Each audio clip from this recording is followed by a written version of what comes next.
មុនដំបូងហ្នឹងខ្លំសម្ដៅ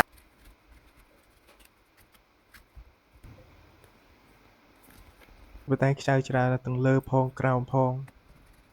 ហើយអានេះវីដេអូនេះខ្ញុំដាក់ប្រអប់ដាក់ខ្ចៅខ្លាចតាដាក់ញ៉ៃញ៉ៃហ្នឹងគឺបាត់ខ្ទេចហ្មងនេះកញ្ចក់អានេះខ្សែកញ្ចក់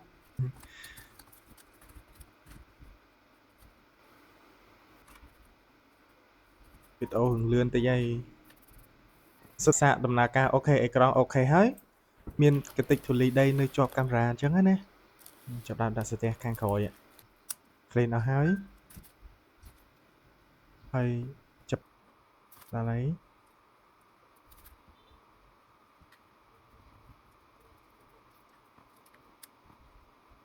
អេក្រង់កុំឲ្យវាហើបអីអញ្ចឹងហ្នឹងហើយរួចរាល់ហើយ